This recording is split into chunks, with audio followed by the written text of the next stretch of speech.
Hello, everybody. Welcome to AFM's weekly virtual training. Thank you for attending. Please introduce yourself with your name and where you're from in the chat. You may also use the chat feature during this presentation to ask any questions or to make observations about the training content. For example, if something's not clear, you can say, "Can you ask the presenter to clarify that point?" or something along those lines. A reminder to you that your name on your Zoom screen is the name that will be on your certificate. If you have others watching on your screen, please send their names to mike.kull, Kull, at africafiremission.org.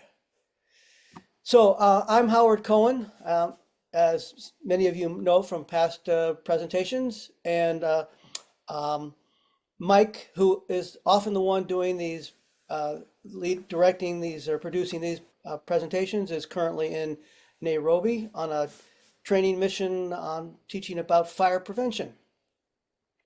So I want to thank you for attending today. You may access a video of the training on your YouTube channel, and I'll put that link in the chat during the presentation. It may not be up for a couple days because Mike is the one who puts those up, and he is, like I said, currently out of the country. Materials from this training will also be available in our Google folder if there are any, and I'll put that link up also.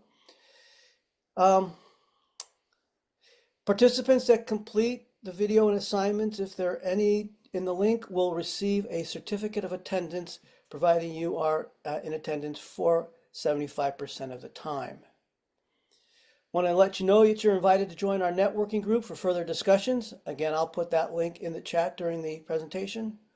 And also, we always want your feedback and thoughts and opinions about what else we should be doing, how we can be doing it better. So there will be a quick survey also, a link to a survey also in your in the chat. So before I introduce today's instructor, I want to once again thank you for being here, and I want to offer you a few words of encouragement. So I'm looking for them where they disappear to on my screen.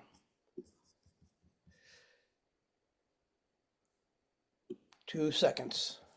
Here we go. So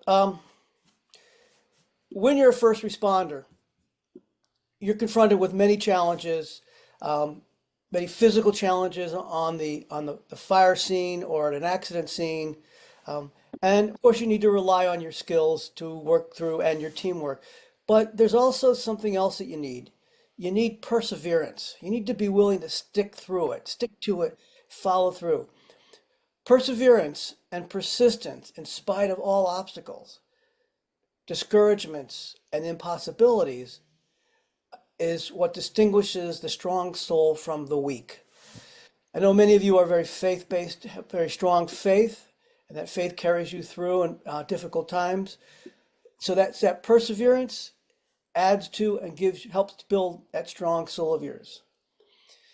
And to give you an example of the way perseverance and persistence is a really powerful force, I invite you to take a look at a rock where a river is running through it or near it or dripping on it, and you could see how it's not because of the power of that water that's hitting the rock, but because of its persistence.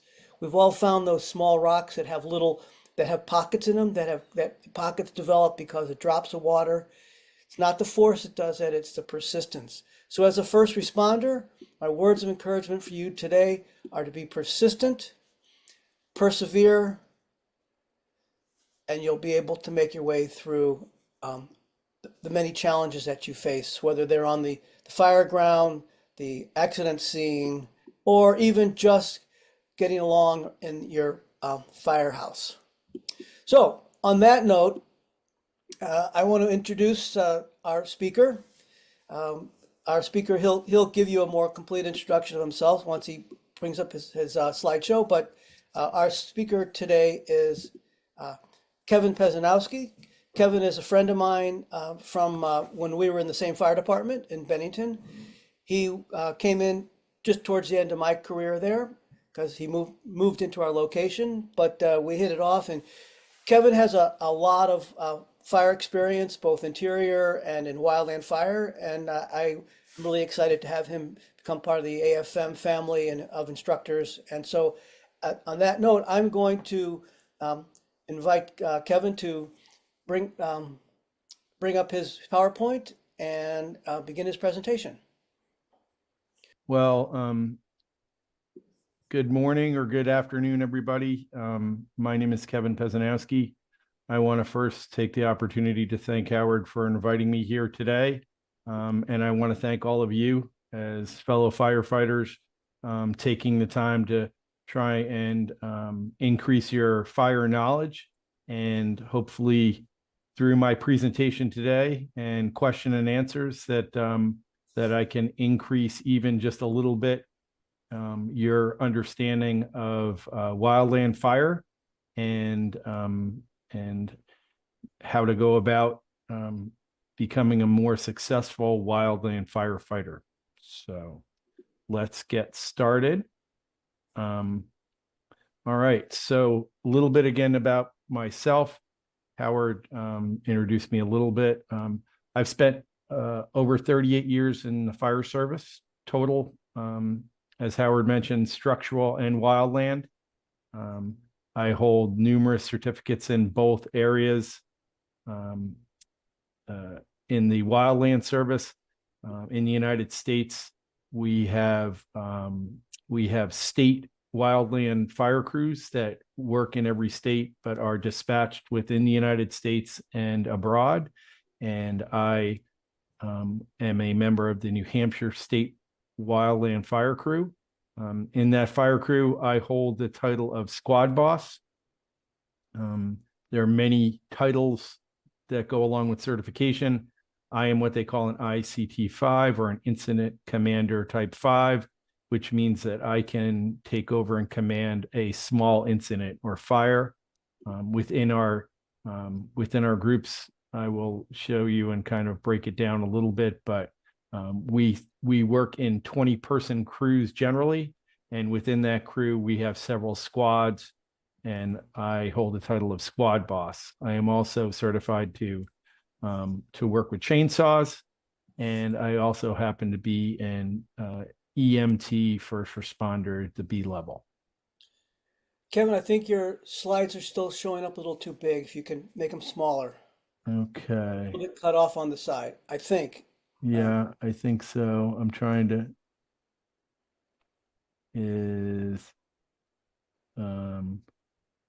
I thought we had this kind of taken care of.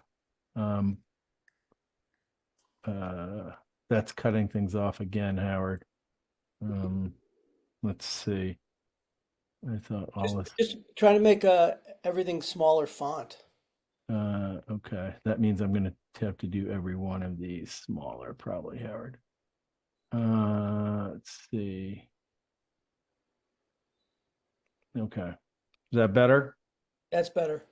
Okay. All right, we'll move on. So again, just a little intro, wildland firefighting. This is just a picture that I pulled off of the internet. I have a number of pictures in these slides that I took myself, but this is generally what a crew looks like in the western states in the United States, although it could be anywhere in the United States. This is what we call a typical hand crew, or crews that work with just tools that we carry with us. So every crew comprises people that have hand tools and also chainsaws. And within each one of these crews, we have one person that runs the crew, which is the crew boss. And then we have generally 3 squad bosses. Each one of those squad bosses supervises anywhere between 3 to 7 other firefighters in that group. All right. So let's work this down a little bit since Howard says, there we go. So When we're in our fire crews, we talk about the chain of command. And that is essentially what I just laid out to you, is that we have a crew boss. That person is generally in charge of talking to or communicating to people in the large fires or incidents that we work with. And then that crew boss disseminates that information or gives that information to their squad bosses.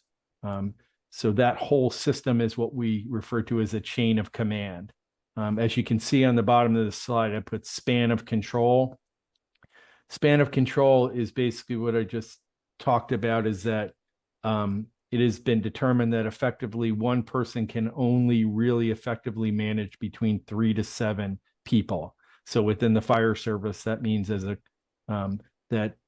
even though we have a crew boss, it is not effective for that one person to try and manage all 20 or 19 members of the crew.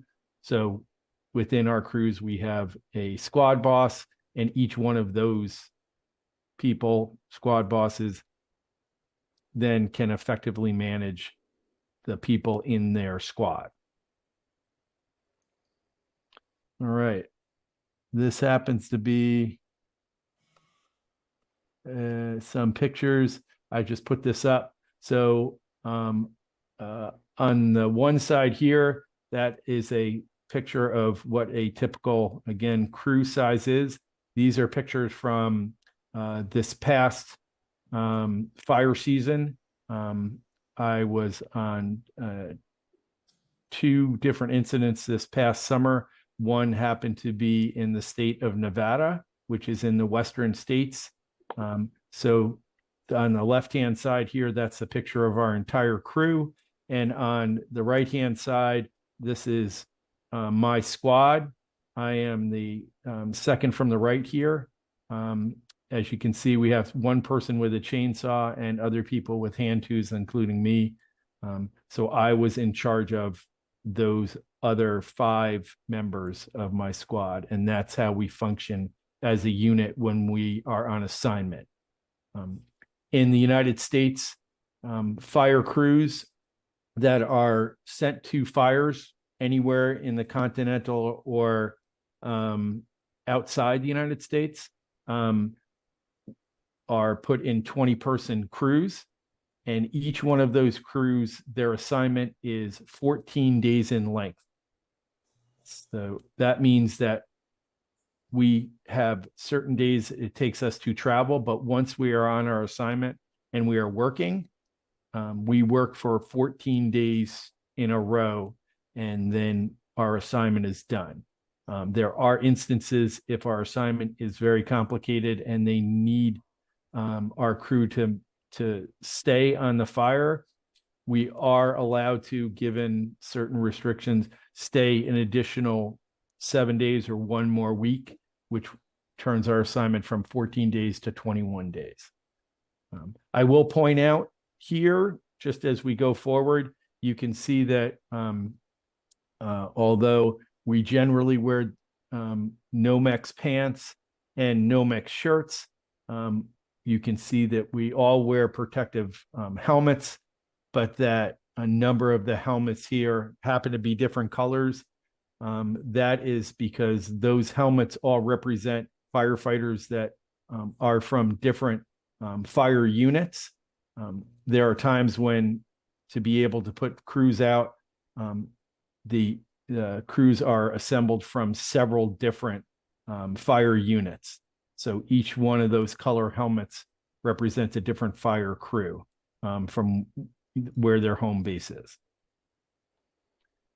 Are there any questions so far, Howard? Are you going to be able to field questions? Yep. So far, nothing. No questions have surfaced. I'm Okay. So. All right.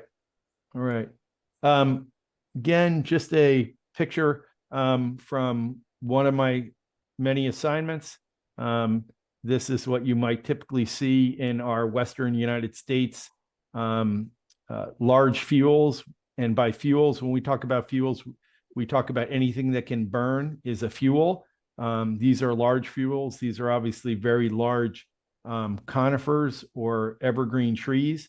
And you can see that they burn all the way up the tree. This is a phenomenon that we refer to as torching, when an individual tree burns very quickly from top to bottom. You can see that that some of the ground cover at this point isn't burned, but that the fire is consuming the fuel as it moves through. So, all right, let's see. So the title for this is Duty. And there's several topics that I'll bring up here. One is duty.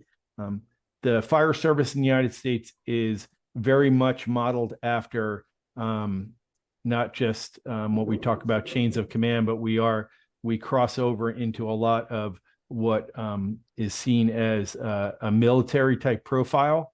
So we all have to adhere. Every firefighter does the same certifications. All of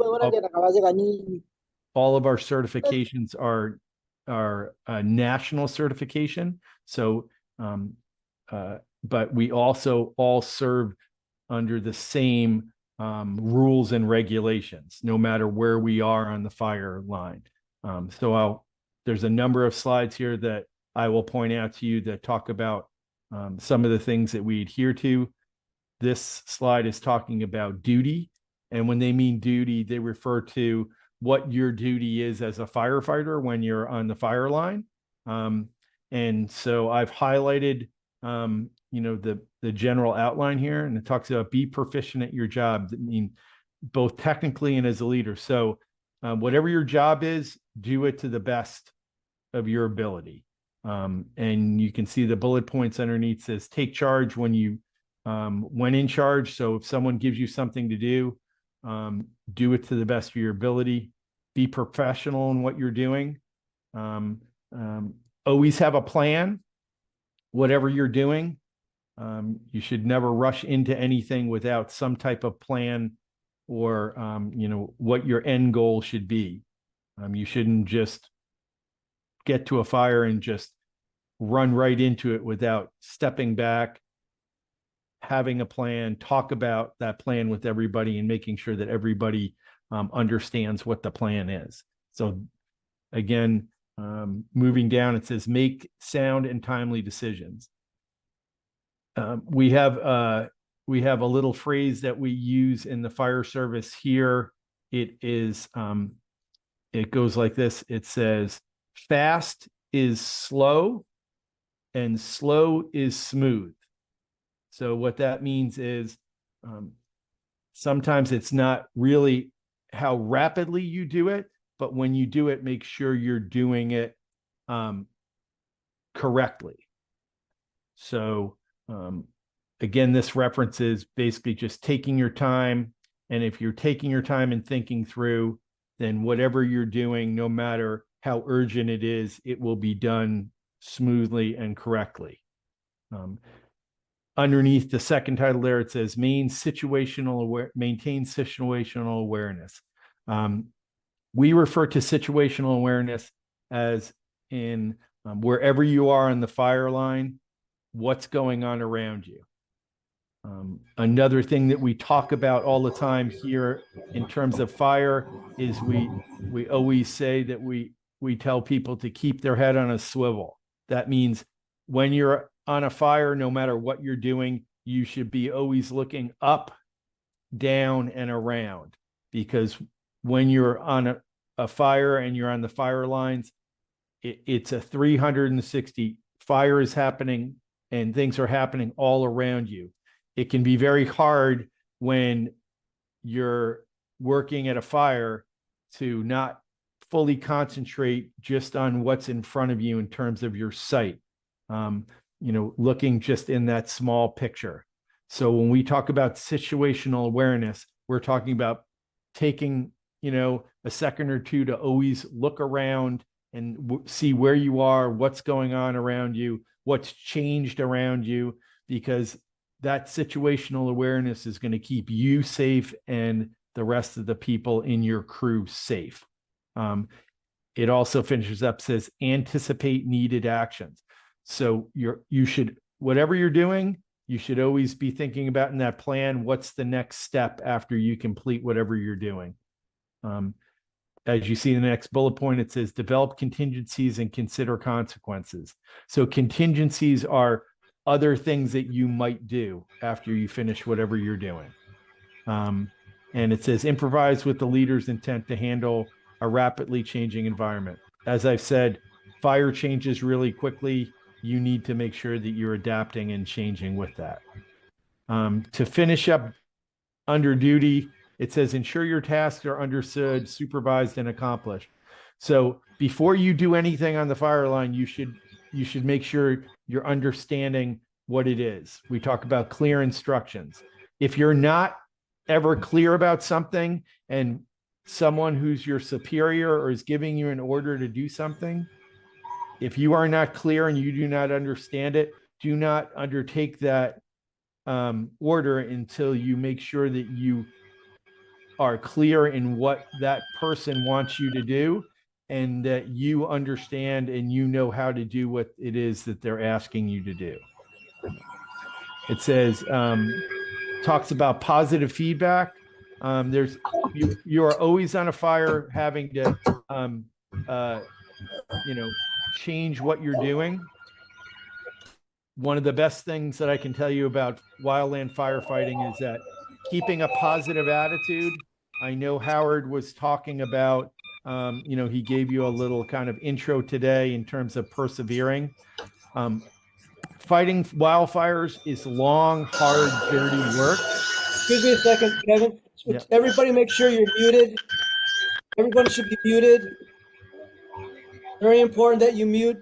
And I'm having trouble muting somebody. So please make sure you're muted. Nazarosi, Nuzlov, can you mute yourself, please?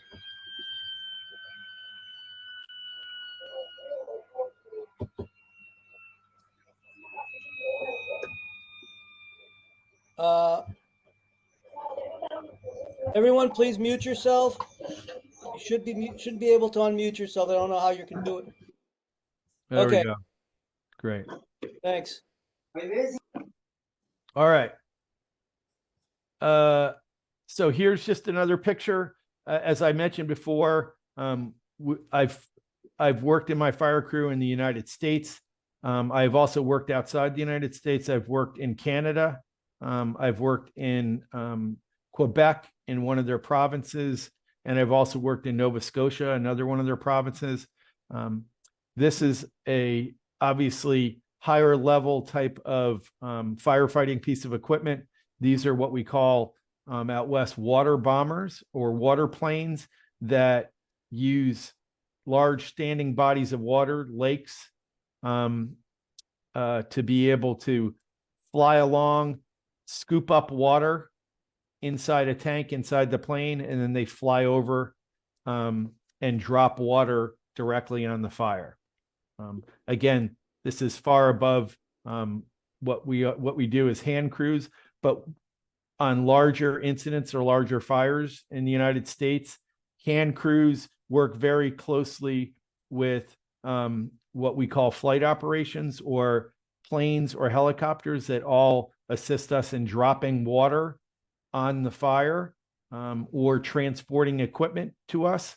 So ground crews or hand crews that I work with, we have radios and we work directly and communicate to these other parts of the fire service when we are on large scale fires in the United States. Let's see what we can do here.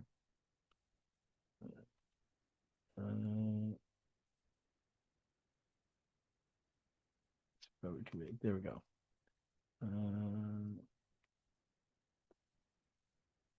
All right. Again, this is one of the other codes that we work on in the United States that is universal, as it talks about respect. Know your subordinates. So that means know your other firefighters. If you're working in a fire and you're working with people you don't know, try and take the opportunity to interface or talk with them, prior to working. But it is every firefighter's responsibility in the United States to take care of their personal safety and the safety of their other firefighters. That above anything else that is in the United States, it is always your safety first. If you are not being safe, you cannot help others in your crew to be safe, and it also puts you in danger. So that is a number one thing that we always emphasize every time we're on a fire, day in and day out. It is always about your personal safety and the safety of other people in your crew. All right. It talks about resolving conflicts. It's very important that a crew work together. So if there's a conflict or there's a disagreement, these need to be taken care of right away. As I told you already, we work 14 days together on fires as a crew. Some of those days we can work anywhere between 12, 18. I've been on assignments where we've actually worked 24 hours, a whole day on a fire line without rest. So it's really important because of how closely you're working with people in your crew, or in your case, perhaps you're working with people, a group, and you don't know one another. The more that you can take the opportunities to introduce yourself and to get to know one another as quickly as possible will allow that team to work as efficiently and smoothly as possible.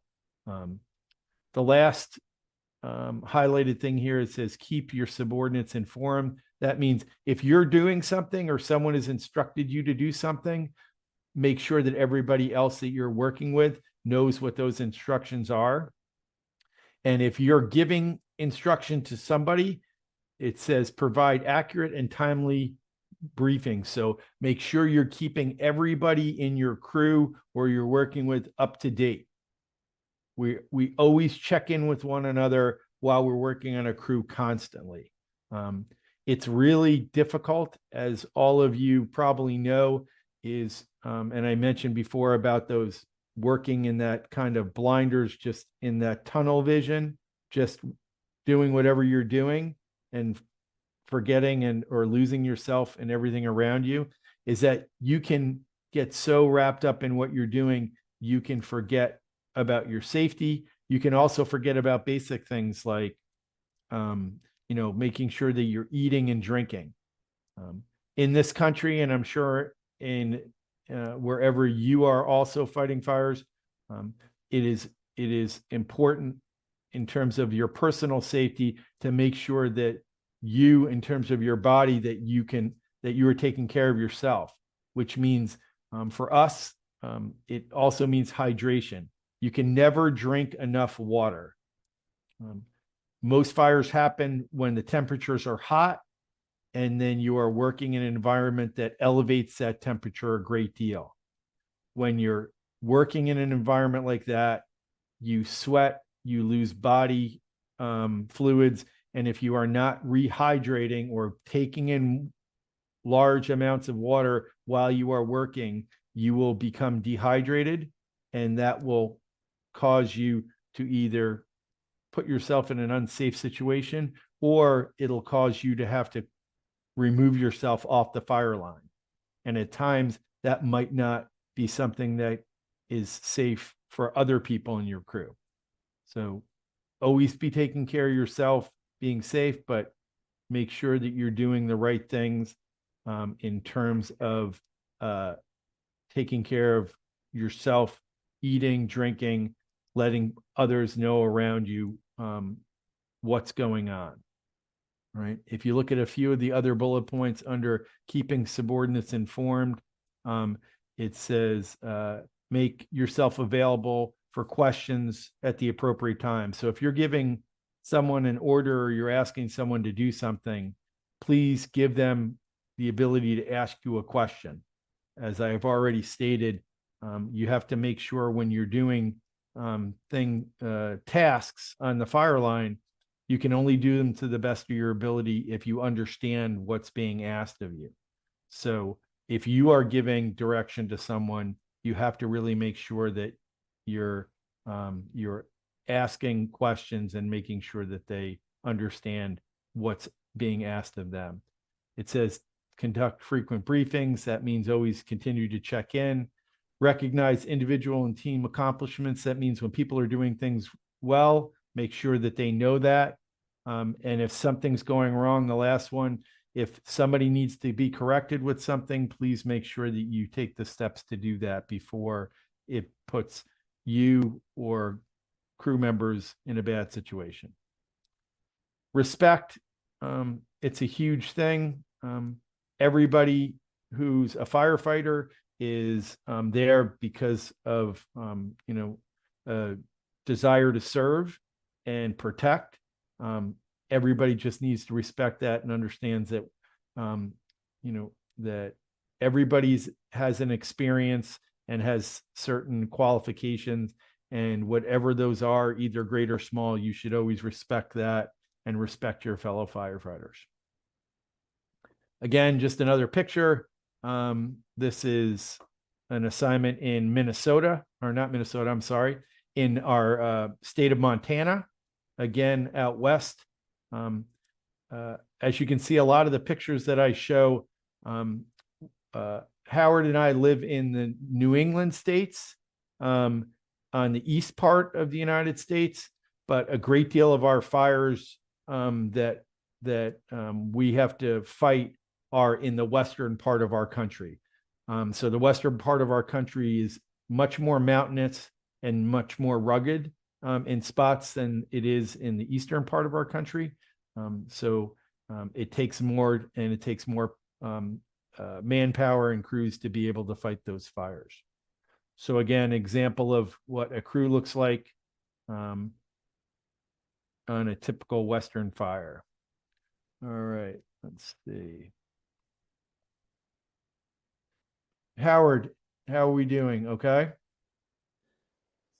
Well, yeah, you might want to jump up ahead a little bit into Okay. the more technical stuff, or more All right. everything you presented is brilliant for all aspects of being a first responder, but maybe pounce on some of the more the specific things would be great. Okay.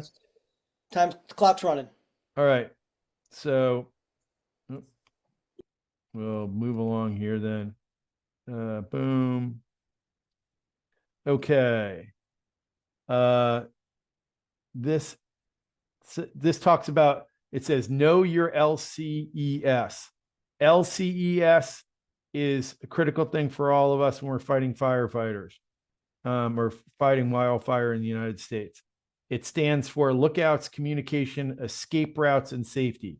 Whenever we are on a fire, you always have to have people looking out for you. That's what we talk about, like someone who stands back and doesn't fight the fire, but is always keeping an eye on the fire. We always have to make sure that we're communicating with one another, either the people in our crew or outside the crew. Escape routes, very important that you know when you are fighting a wildfire, if the fire gets too big and you can no longer do what you're doing, where is the safest place for you to escape to? All right.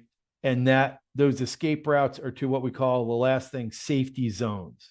All right. This LCES is the first thing that we cover when we get to a fire.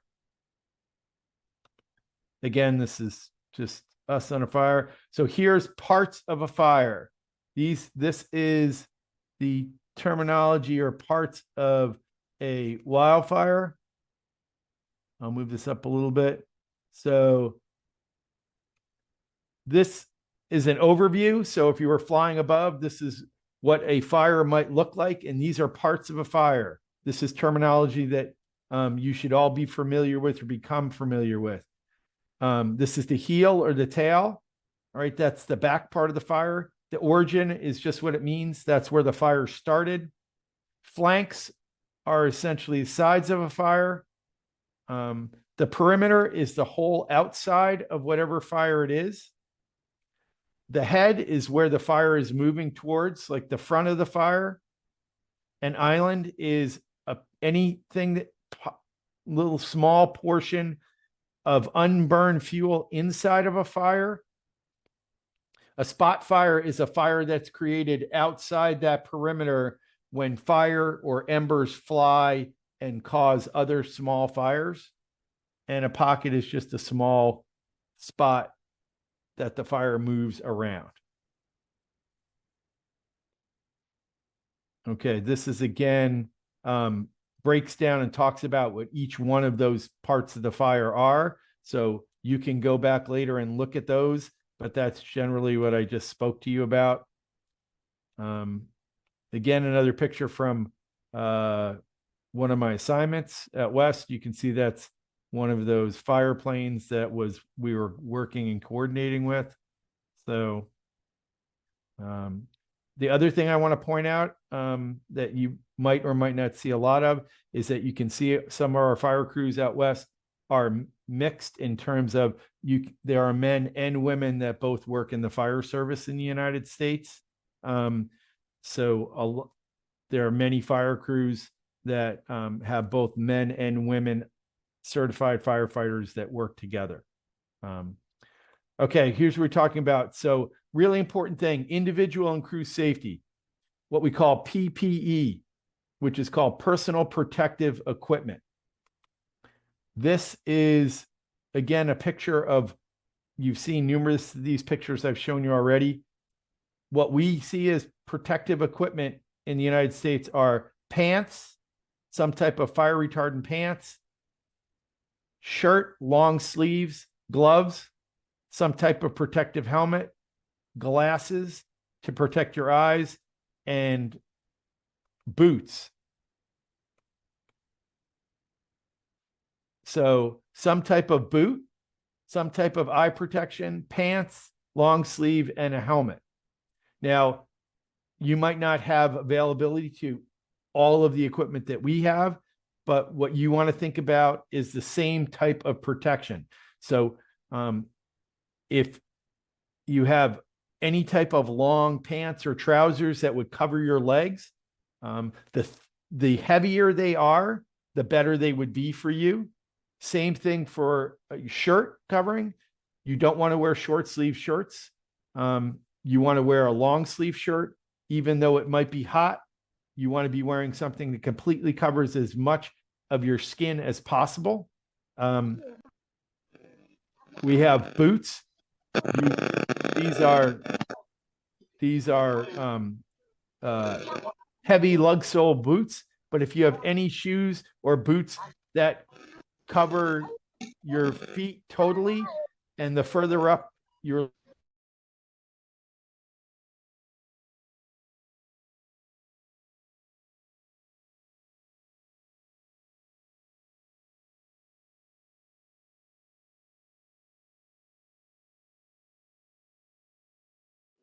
Kevin, hang on a second. I accidentally muted you.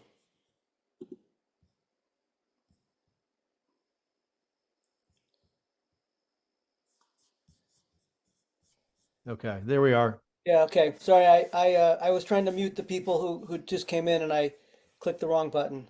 That's okay. So we fight a lot of fires with overhead dangers.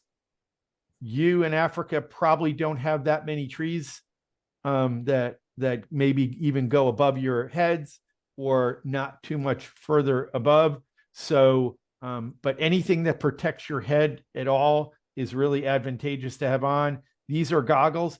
Any type of glasses or eye protection is really important. There's a picture here again. This person's wearing a coat.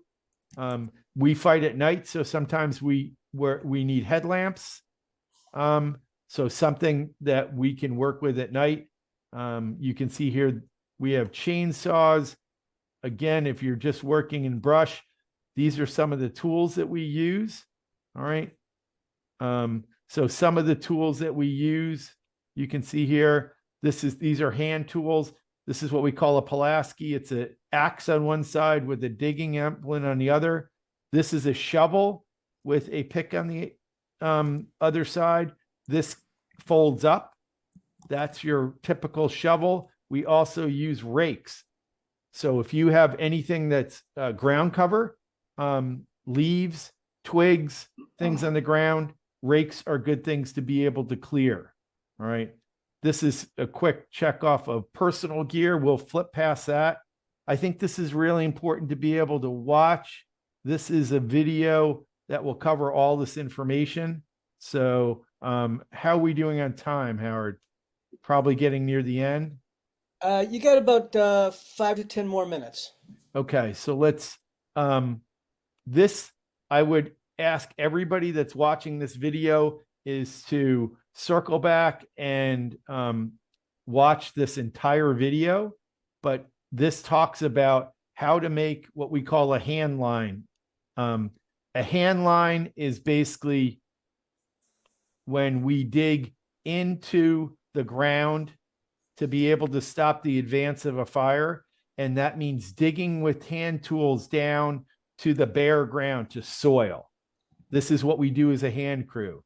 So we dig what we call a hand line or a scratch line into the ground to, all right, what we call progressive hand line. That means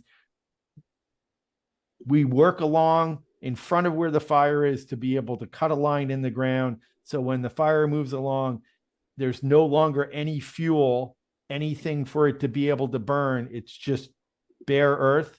And that, for ground fires, can usually stop the advance of a fire. I wanted to show this picture because this is out west. We use planes or helicopters drop water that has chemicals in it, what we call fire retardant. You can see in this picture here, the fire has burned up to this line. The helicopters had put water with fire retardant on the ground. We then, as a hand crew, move along, and you can see this is a typical 2 to 3 foot line that we dig all the way around the perimeter of a fire. So in case anything inside that perimeter starts to burn again or continues to burn, that it stops when it gets to that line. And this is really the essential thing that we do as hand crews here in the United States. Is hand crews prevent fire by digging lines and removing what we call fuel. You can see that even though we're digging a line here, between this tree and this tree, we've cut out everything that can burn up above the ground 3 to 4 feet. And then we dig this line. So this, hopefully, for the most part, stops the advance of any fires that are anywhere between 3 to 5 feet in length, moving outside the area of the fire. This again is another video that you should watch. Even though we are hand crews, this is, we employ out on many of our large fires, bulldozers or large machines that cut much bigger swaths or much bigger areas down to that mineral soil. So a lot of times as hand crews, we work with these pieces of equipment, just like we work with helicopters and planes. We also work with large bulldozers that will come through. And this is a short video that you can watch later that will show you a bulldozer moving through and cutting a big line that will stop the fire's advance moving forward. The last thing that I just wanted to point out here is that we do a lot of things by a certain code. This is what we call the 10 standard firefighting orders. That means any crew, any firefighter anywhere in the United States follows these 10. These are orders that don't have to be told to us. It is assumed that we know all 10 of these things anytime we go on a fire. These are just as it says, standard orders. So if you look down really through quickly, it says keep informed about what's going on with the fire. Weather has a huge effect on fire, so you have to know what's going on. Know what your fire is doing at all times. Base all actions, like what you're doing, on what the fire is doing now or what the fire might be doing. I talked about that LCES before. Know how to escape the fire if it gets too much and you need to get to a safe area. Okay. Put people outside the fire to watch for the fire, lookouts, always be alert. All right. Maintain good communications, maintain that, give instructions to make sure people understand things. And it says fight aggressively, having provided for safety first. So the last thing that I want to just mention here is I skipped over this slide. This talks about the black, the area of black is what we call is a safe area. Black is any place that has already been burned over. If you're at a fire and you need to go someplace safe, the black is what we refer to. This is always a safe area. If it's large enough for you and your group to be in there, away from where the fire is, that's the safest place to be. All right. So we always talk about, all right, attacking from the black. That means always make sure you're attacking from the safe area. 1 foot in the black all the time. All right. I can't emphasize that enough. Safety or a place to go to, the black is where you want to be. So, all right, Howard. I think that looks like we're at the end of the time here. All right, great. Go ahead and shut down, turn off, stop sharing your screen. Okay. So, great. Thank you very much, Kevin. You really covered the basics of Wildland Fire. I put in the chat the fact that a lot of everything you just said, or most of everything you just said, is 100% applicable to every accident scene, whether it's fire or a car or building collapse. All those fundamental basics: communication, respect for one another, situational awareness. All those things. So it shows a lot of carryover between wildland fire and every other kind of situation first responders will find themselves in. So there weren't any questions that popped up that I wasn't able to address. Okay. But that doesn't mean there aren't questions. So if you have a question, anyone has a question, feel free to unmute yourself to ask Kevin, and we'll take questions for a couple minutes, and then after that we'll wrap everything up and then go into the tea time. So feel free. Someone said something. This is a very good black area. Didn't thought of that. Thanks. Someone commented specifically on the reference to the black area. Appreciated that. So feel free if you have any questions or you want to add any comments related to your experience. Go ahead. So that's fine. If there aren't any specific questions that you want to ask right now, that's also great too. I know probably a lot of you may not actually do wildland fire because you're very much urban based. And so that's fine. You never know, though. You might be called upon in a pinch to join your fellow firefighters in fighting wildland fire someplace else. I can tell you from my own personal experience, I have fought very few wildland fires, in part because the part of the country where I live, they're not very common. And secondly, I just didn't do the training that Kevin did to become a wildland firefighter. He actually had to go through quite a bit of additional training above and beyond what he did to be an interior firefighter. So if that's it, if there's no questions, I will go ahead and stop this recording.